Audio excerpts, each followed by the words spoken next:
इन दिनों पुतिन के करीबी होना खतरनाक होता जा रहा है। अपने ही देश में आपको ऐसे राष्ट्रपति से निपटना पड़ता है जो यूक्रेन के प्रति अपने जुनून में साफ तौर पर अपना दिमाग खो चुके हैं।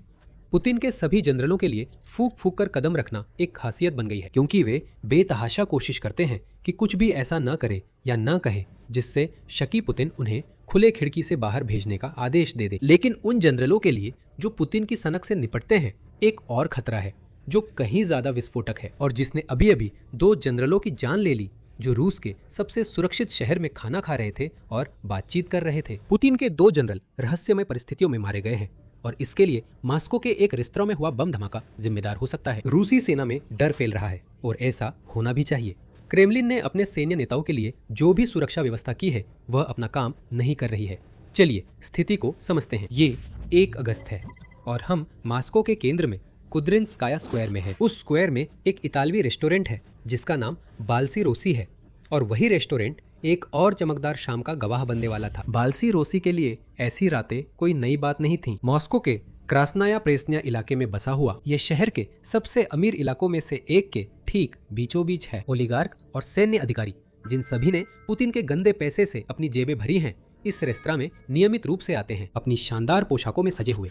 जब वे मॉस्को के सबसे बेहतरीन खाने का आनंद लेने की तैयारी करते हैं, वे सभी अभिजात वर्ग वहां घूमते हैं, मानो अपने नेता द्वारा देश पर लाए गए आर्थिक संकट से पूरी तरह अनजान हो। तो क्या हुआ अगर रूस में ज्यादातर लोग बेकाबू महंगाई से जूझ रहे हैं और हर महीने 15,000 तक कारोबार धराधर बंद हो रहे हैं? जो लोग पुतिन की चमचागिरी करते हैं उनके लिए खुशी की कोई कमी नहीं है और 1 अगस्त को उस खुशी का अनुभव करने वाला व्यक्ति पुतिन की सेना के नए शाखा कमांडरों में से एक था। वो व्यक्ति थे कर्नल जनरल अलेक्जेंडर चाइको, रूस की एरोस्पेस फोर्सेस के नए प्रमुख। और रूस के हीरो घोषित किए गए व्यक्ति के पास 1 अगस्त को जश्न मनाने की वजह थी। वो अपना 55वां जन्मदिन मना रहे थे और उनके लिए चीजें इससे बेहतर नहीं हो सकती थी। जब आप पुतिन के करीबी सर्कल का हिस्सा होते हैं तो क्रूरता का इनाम मिलता है और यूक्रेन के शहरों में नागरिकों की मौतों का जिम्मा संभालने वाले व्यक्ति को उसके काम के लिए अच्छा खासा इनाम मिल रहा है। चाइको ने अपने सम्मान में एक छोटी सी पार्टी रखी थी। विशिष्ट मेहमान बाल्सी रोसी में आ रहे थे। यूक्रेन के अंदर उन्होंने जो नरक बनाया है उसका जश्न मनाने के लिए एक और रात पीठ थपथपाने और शानदार खाने के लिए तैयार थे। इतने विशिष्ट मेहमान के आने पर रेस्तरां ने सुरक्षा में कोई कसर नहीं छोड़ी। जैसे ही वरिष्ठ अधिकारी और गणमान्य व्यक्ति पहुंचे, सुरक्षा गार्ड पूरी तरह सतर्क थे। फिर कोई अप्रत्याशित व्यक्ति आया, एक महिला जो एक पैकेज लेकर आई थी जो उपहार जैसा लग रहा था। महिला ने निजी कार्यक्रम में घुसने की कोशिश की, लेकिन उसे दरवाजे पर ही रोक लिया गया। एक सुरक्षा गार्ड को उस कथित कुरियर पर शक हुआ और उसने उसे रोक लिया। उसने पूछा कि डिब्बे में क्या है। महिला सिर्फ इतना कह सकी कि उसमें एक उपहार है। गार्ड का शक और बढ़ गया तो उसने तलाशी लेने का फैसला किया।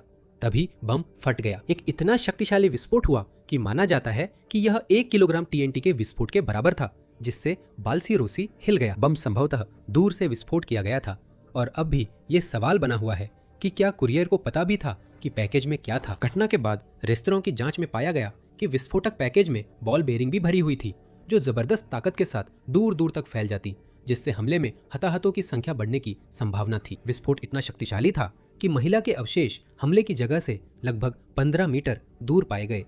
वह महिला बाल्सी रोसी में मारे गए लोगों में से एक थी। आने वाले घंटों में और भी खबरें छनकर आईं। विस्फोट में कम से कम 3 लोगों की मौत हो गई थी, जिनमें वो सुरक्षा गार्ड भी शामिल था जिसने पैकेज की तलाशी लेने का अनुरोध किया था। अन्य 21 लोग घायल हो गए थे। जब सशस्त्र अधिकारी और जांचकर्ता स्थल को घेर रहे थे और यह पता लगाने लगे कि क्या हुआ था, बाल्सी रोसी ने सोशल मीडिया का सहारा लिया और बस इतना ही कहा कि बाहर कोई समस्या है। उस पोस्ट को जल्द ही हटा दिया गया और खुद रेस्तरां ने उसे अनुचित बताया। यह स्पष्ट नहीं है कि उस अनुचितता का संबंध पोस्ट की अनौपचारिक प्रकृति से था या उस समय चल रही सक्रिय जांच के कारण था जब वह पोस्ट की गई थी। 2 अगस्त तक कई स्रोतों के अनुसार, जिनमें क्रेमलिन समर्थक रेन टीवी टेलीग्राम चैनल और रूस का इजवेस्टिया अखबार शामिल हैं, मौतों की संख्या बढ़ गई थी। ऐसा लगता है कि 21 घायलों में से 2 ने शायद अपनी चोटों के कारण दम तोड़ दिया।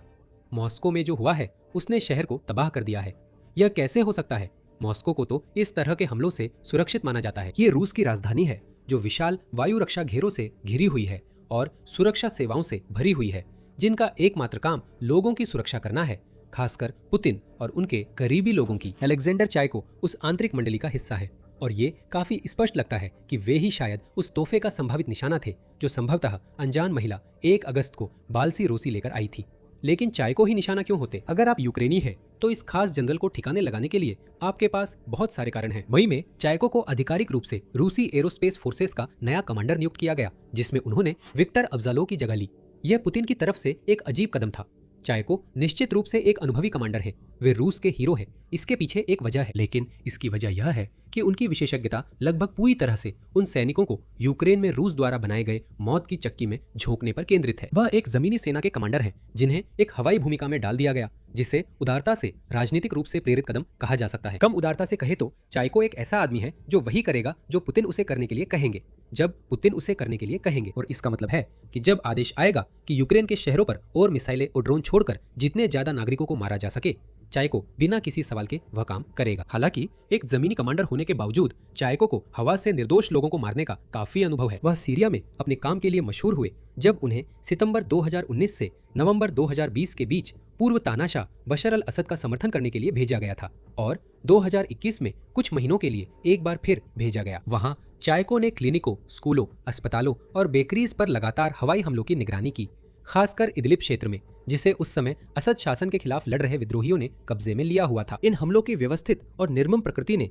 रूस के राष्ट्रपति को दिखा दिया कि चायको भी उतने ही बेरहम हो सकते हैं जितने खुद पुतिन। और वास्तव में अपनी नई भूमिका में चायको के पहले कुछ महीनों में ही उन्होंने अपनी तरह की क्रूरता यूक्रेन के लोगों पर भी ढा दी है। यूक्रेन में चल रही पैट्रियट मिसाइलों की कमी का फायदा उठाते हुए चायको ने आदेश दिया है कि यूक्रेन के शहरों पर बड़ी संख्या में बैलिस्टिक मिसाइलें दागी जाए। जुलाई में चायको की सेनाओं ने यूक्रेन पर 195 बैलिस्टिक मिसाइलें दागी, जिनमें से केवल 29 को ही इंटरसेप्ट किया जा सका, क्योंकि पैट्रियट मिसाइलों का भंडार कम हो गया था। उन बैलिस्टिक मिसाइलों के साथ 265 क्रूज मिसाइलें भी दागी गई, जिनमें से 187 को इंटरसेप्ट किया गया और साथ ही 8,653 स्ट्राइक ड्रोन भी भेजे गए। रूस के कई हमलों में नागरिकों की मौत हुई और अगस्त में किए गए हमलों में और भी लोगों की जान गई। 5 अगस्त को रूस ने एक और हमला किया, जिसका मुख्य निशाना कीव और उसके आसपास के इलाके थे, जहां कम से कम 17 लोगों की मौत की खबर है। खार्किव और डोनेट्स्क में भी हताहत हुए, जहां खार्किव में एक व्यक्ति की मौत हुई और डोनेट्स्क में 3 लोगों की मौत की खबर है। इसी वजह से चायको पुतिन के लिए इतने महत्वपूर्ण हैं। वो यूक्रेनी नागरिकों की मौत का आदेश बिना किसी पछतावे के दे देंगे। तो आप शायद तैयार है कि हम आपको बताएं कि चायको भी मास्को रेस्तरां हमले में मारे गए, लेकिन यूक्रेन के लिए दुर्भाग्य से कहानी में यही मोड़ आता है। बम का सुरक्षा से आगे न जा पाना चायको की जान बचा गया लगता है। रूस का कहना है कि आसमान से मौत बरसाने वाला कसाई एक और दिन लड़ने के लिए बच गया है। हालांकि उसकी परिवार शायद इस बमबारी से पूरी तरह सुरक्षित नहीं निकल पाई। द ओस्टका के अनुसार, जो एक रूसी समाचार एजेंसी है जिसे निर्वासित कर दिया गया है, संभवतः उसकी रिपोर्टिंग आधिकारिक क्रेमलिन लाइन से मेल नहीं खाने के कारण बाल्सीरोसी प्रबंधन के एक सूत्र ने दावा किया कि मारिया चायको, जो जनरल की बेटी है, शायद विस्फोट में घायल हो गई है। ये चायको को एक संदेश भेजता है, जो यूक्रेनी नागरिकों को बिना किसी पछतावे के मारता है। उसने अभी अभी ये जान लिया है कि युद्ध उसके परिवार तक भी पहुंच सकता है, अगर मान ले कि इसके पीछे यूक्रेन था। वहां अभी तक कुछ भी पुष्टि नहीं हुई है और यूक्रेन भी कुछ नहीं कह रहा है। फिर भी मारिया अलेक्जेंडर नहीं है, तो इसका मतलब है कि जिसने भी ये हत्या का प्रयास किया वह रूसी सैन्य कमान को कोई गंभीर नुकसान पहुंचाने में असफल रहा है ना। इतनी जल्दी नहीं। इस खास कहानी में इतने मोड़ हैं कि गिनना मुश्किल है, क्योंकि कुछ और खबरें सामने आई हैं जो बताती हैं कि मॉस्को बम धमाका जितना पहले सोचा गया था उससे ज्यादा सफल हो सकता है। लेकिन इससे पहले कि हम और खुलासा करें, ये याद दिला दूं कि आप मिलिट्री शो देख रहे हैं। हम आपको पूरी तस्वीर दिखाते हैं, सिर्फ सुर्खियों से आगे जाकर बताते हैं कि असल में क्या हो रहा है। सब्सक्राइब करें और नोटिफिकेशंस चालू करें ताकि हमारी आने वाली कोई भी वीडियो आप मिस न करें। 6 अगस्त को यूनाइटेड 24 मीडिया ने एक बहुत ही दिलचस्प लेख प्रकाशित किया। इसमें कहा गया कि रूसी जनरलों की एक जोड़ी, जिनमें से एक की पहचान नहीं हुई है लेकिन दूसरे का नाम लेफ्टिनेंट जनरल इगोर येरूसालिमोव बताया गया है, जिनकी मौत रहस्यमय परिस्थितियों में हुई है। नेक्रोमेंसर एक्स अकाउंट ने रिपोर्ट किया कि जनरल को 5 अगस्त को दफनाया गया। हालांकि यह भी दावा किया जा रहा है कि दफनाने की सूचना एक योजना हो सकती है और येरूसालिमोव अभी भी जिंदा हो सकते हैं। ऐसा बिल्कुल वही है जो क्रेमलिन के सूत्र तब कहेंगे जब वे किसी हाई प्रोफाइल जनरल को खो देंगे। लेकिन जिस बात पर आपको सच में ध्यान देना चाहिए वह है दफनाने की तारीख। 5 अगस्त 1 अगस्त के कुछ ही दिन बाद है जब मॉस्को के रेस्टोरेंट पर हमला हुआ था। यूनाइटेड 24 मीडिया इसे साफ तौर पर बताता है। ऐसा दावा किया जा रहा है कि येरूसालिमोव और वो अज्ञात जनरल चायको की छोटी दावत की गेस्ट लिस्ट में थे।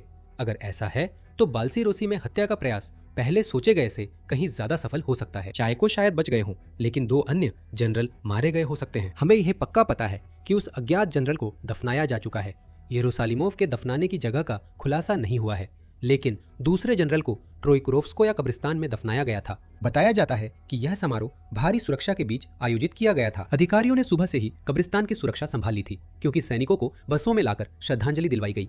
वाहनों की जांच भी की जा रही थी और समारोह में जाने वाले सभी पैदल यात्रियों को मेटल डिटेक्टर से गुजरना जरूरी था। लेकिन यहीं पर मामला बहुत दिलचस्प हो जाता है। यूनाइटेड 24 मीडिया के अनुसार जुलूस के साथ एक गार्ड ऑफ ऑनर भी था, जिससे यह संकेत मिलता है कि दफनाया जा रहा अज्ञात जनरल कोई बहुत महत्वपूर्ण व्यक्ति था। उस गार्ड ने रूसी एरोस्पेस फोर्सेस का झंडा लहराया। हालांकि कब्र के पास रूसी थल सेना का झंडा रखा गया था।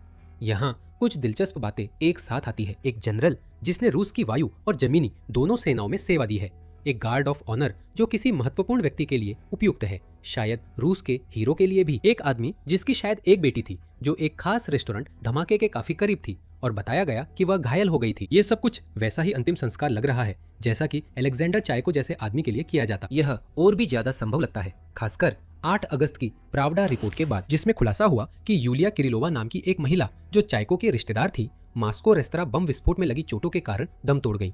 ऐसी भी खबरें हैं कि चायको के दामाद की भी हमले में मौत हो गई। शायद वही व्यक्ति जो उस बेटी के पति हैं जिनके घायल होने की खबर आई थी। हम ये भी नहीं देख पा रहे हैं कि चायको हमले के बाद सार्वजनिक रूप से कहीं नजर आए हों या अपने पद पर लौटे हों। और किरिलोवा की मौत और उनकी बेटी के बम से घायल होने की खबरों के साथ ये काफी साफ लगता है कि चायको खुद भी धमाके के इतने करीब थे कि वे भी उसकी चपेट में आ गए होंगे। क्या रूस का ये दावा कि चायको मारे नहीं गए जल्दबाजी में किया गया, या शायद झूठा हो सकता है? क्या रूस ने अपने शीर्ष जनरलों में से एक का गुप्त रूप से अंतिम संस्कार कर दिया है, जबकि वो ये दावा कर रहा है कि वह हमले में बच गए? हमें तब तक पता नहीं चलेगा जब तक चायको फिर से सामने नहीं आते, बशर्ते कि वो ऐसा करने की हालत में हो और आप जानते हैं मरे ना हो। और अगर चायको का अभी गुप्त रूप से अंतिम संस्कार कर दिया गया है तो शायद ये दावे भी झूठे हैं कि इगोर येरूशलेमों को अभी तक दफनाया नहीं गया है। इस घटना के चारों ओर बहुत रहस्य और साजिश है और रूस उस दुर्भाग्यपूर्ण 1 अगस्त की शाम बाल्सी रोसी में हुई तबाही की असली सीमा पर पूरी तरह चुप्पी साधे हुए है। रूस को बस एक ही बात का पूरा यकीन है कि मास्को बम धमाके के लिए किसे दोषी ठहराना है। इसमें कोई सवाल नहीं है। रूस का दावा है कि इसके पीछे यूक्रेन ही था। मास्को के मेयर सर्गेई सोब्यानिन हमले के तुरंत बाद रिपोर्ट करते समय अपने कुछ सहयोगियों की तुलना में थोड़े शांत थे। कल मास्को में एक क्रूर आतंकवादी हमला हुआ जिसमें कई लोगों की जान चली गई। इस अपराध के लिए जिम्मेदार लोगों को जरूर ढूंढा जाएगा और उन्हें उनकी सजा मिलेगी, सोब्यानिन ने घोषणा की। हालांकि उन्होंने यह नहीं बताया कि उनके अनुसार इस हमले के पीछे कौन हो सकता है या उनका मकसद क्या हो सकता था। रोम में रूस के दूतावास ने इस बात को लेकर कोई संदेह नहीं छोड़ा कि क्रेमलिन इस बम धमाके के लिए किसे जिम्मेदार ठहराता है। दूतावास ने दावा किया कि यह हमला कीव के आतंकवादियों ने किया था और उन्होंने ऐसा रूस में काम कर रहे इटालियनों को डराने के लिए किया, ताकि उन्हें दिखाया जा सके कि वे भी निशाने पर है और वे भी उस बदमाश के अगले शिकार बन सकते हैं। रूस पहले से ही घटनाओं को तोड़ मरोड़ कर पेश करने की कोशिश कर रहा है और यूक्रेन के एक सहयोगी देश को उसके खिलाफ करने की कोशिश कर रहा है। यही है रूस की आदत। ये हमारी समझ से बाहर है कि कोई कैसे इस दावे पर विश्वास कर सकता है कि यूक्रेन बाल्सी रोसी को निशाना बनाकर इटालियन शेफ्स को मारना चाहता था, जबकि उसी समय एक प्रमुख रूसी जनरल उस रेस्टोरेंट में पार्टी कर रहा था। अगर यूक्रेन ने ऐसा किया तो चायको ही साफ तौर पर इसका मकसद था। यूक्रेन सिर्फ इसलिए इटालियन नागरिकों पर हमला नहीं करेगा कि वे रूस में काम कर रहे हैं, चाहे रोम में स्थित दूतावास कुछ भी दावा करे। मान लेते हैं कि यूक्रेन ने यह हमला किया, तो भी यूक्रेन की जासूसी एजेंसियों या गुप्त सेवाओं ने इसकी कोई जिम्मेदारी नहीं ली है। लेकिन रूस को लगता है कि उसे पता है कि बाल्सी रूसी पर बम हमला किसने किया, और देश के उन तमाम जनरलों के लिए जिन्हें रेस्तरां में हुई घटना को पूरी दहशत के साथ देखना पड़ा, एक संदेश भेजा गया है।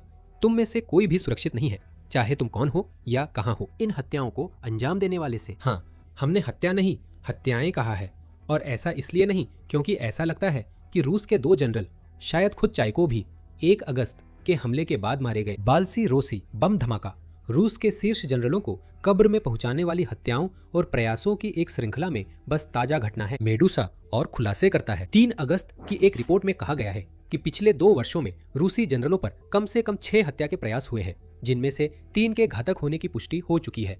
इसमें बाल्सी रोसी बम धमाका शामिल नहीं है। दिसंबर 2024 में रूस की विकिरण, रासायनिक और जैविक रक्षा बलों के प्रमुख इगोर किरिलोव इन हत्या प्रयासों में मारे जाने वाले पहले वरिष्ठ रूसी जनरल बने, जब मास्को में उनके पास से गुजरते समय एक स्कूटर में लगाए गए बम में विस्फोट हो गया। कुछ ऐसा ही अप्रैल 2025 में रूसी जनरल स्टाफ के मुख्य संचालन निदेशालय के उप प्रमुख लेफ्टिनेंट जनरल यारोस्लाव मोस्कालिक के साथ हुआ। बस फर्क इतना था कि उन्हें स्कूटर की बजाय एक वोल्क्सवैगन कार में लगाए गए बम से मार दिया गया। उनके बाद रूसी जनरल स्टाफ के ऑपरेशनल ट्रेनिंग निदेशालय के प्रमुख लेफ्टिनेंट जनरल फैनल सावरॉव की भी मौत हो गई।